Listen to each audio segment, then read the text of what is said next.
Setelah melakukan pertemuan tertutup di Mapoltabes Palembang, anggota TNI Yon Sigon 12 dan Satpol PP Kota Palembang akhirnya sepakat untuk berdamai.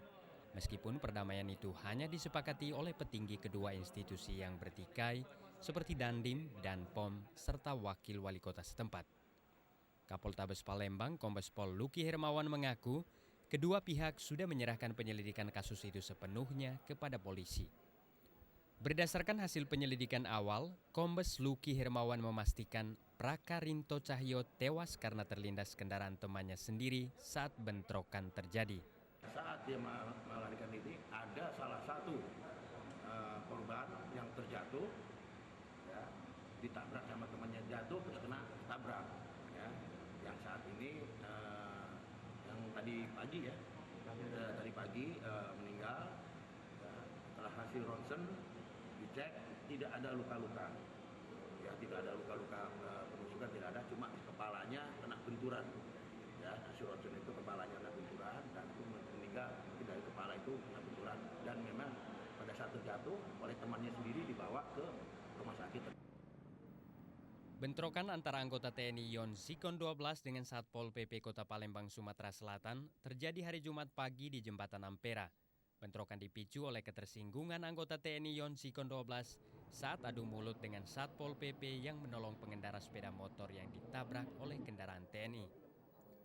Akibatnya seorang anggota TNI Yon Sigon 12, Prakarinto Cahyo, tewas dan seorang anggota Satpol PP dilarikan ke rumah sakit karena kondisinya kritis. Dari Palembang, Sumatera Selatan, Safety Feriansyah, Metro TV. Pasangan Capres dan Cawapres dari Partai Golkar dan Hanura, Yusuf Kala dan Wiranto, mendapat giliran pertama menjalani tes kesehatan di RSPAD Gatot Subroto, Jakarta. Keduanya datang secara terpisah. Wiranto datang terlebih dahulu sekitar pukul 7:20. 5 menit kemudian Yusuf Kala menyusul. JK dan Wiranto menjalani tes kesehatan sekitar 5 jam. Usai menjalani tes, Kala mengatakan tes kesehatan kali ini lebih susah dibanding tahun 2004 lalu. Namun ia mengaku terbantu oleh hobi lamanya, jogging. Di hari yang sama, pasangan Capres-Cawapres PDI Perjuangan Gerindra, Megawati Soekarno Putri Prabowo Subianto atau Megapro juga memeriksakan kesehatan. Pemeriksaan kesehatan ini berlangsung selama 10 jam. Di sela-sela pemeriksaan, Megawati Prabowo sempat keluar ruangan dan menyapa para wartawan. Sementara pada hari Senin, giliran pasangan SBY Berbudi yang melakukan tes kesehatan. Duet SBY Berbudi datang didampingi istri masing-masing.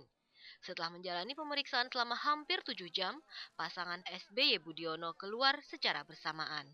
SBY mengaku rangkaian tes yang dijalaninya cukup sulit, namun ia berharap bisa lulus. Pemeriksaan kesehatan terhadap pasangan Capres-Cawapres ini meliputi 10 aspek, diantaranya neurologi, pernafasan, penglihatan, THT, sistem jantung, pembuluh darah, pencernaan, serta tes psikologi yang dilakukan secara lisan maupun tertulis. Hasil tes kesehatan ini kemudian diserahkan kepada KPU sebagai salah satu syarat untuk maju sebagai Capres-Cawapres. 20 Mei 2009, KPU menyatakan seluruh calon presiden dan calon wakil presiden memenuhi persyaratan kesehatan. Menurut Kepala RSPAD, Supriyantoro, dari pemeriksaan ditemukan calon yang memiliki penyakit, namun tidak akan mengganggu pelaksanaan tugas pemerintahan. Tim Liputan, Metro TV.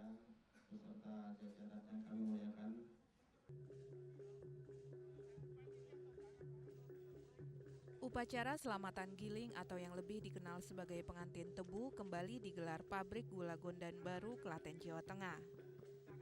Dalam upacara ini diarak sepasang pengantin tebu, Bagus Maduroso sebagai pengantin putra dan Diah Ayu Maduretno sebagai pengantin putri.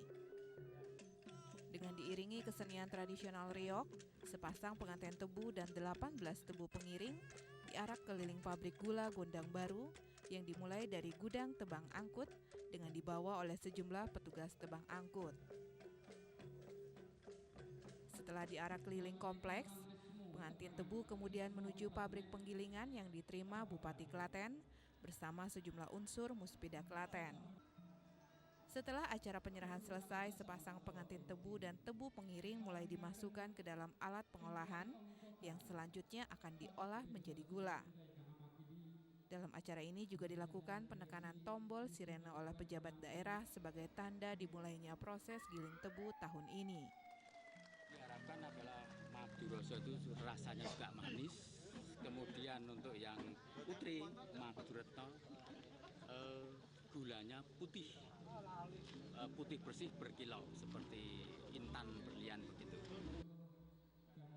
Upacara pengantin tebu yang sudah berlangsung sejak zaman Belanda ini selain sebagai tanda dimulainya proses giling tebu, juga memohon keselamatan giling baik untuk pekerja pabrik maupun alat yang digunakan. Dari Klaten, Jawa Tengah, Erwin Hidayat, Metro TV.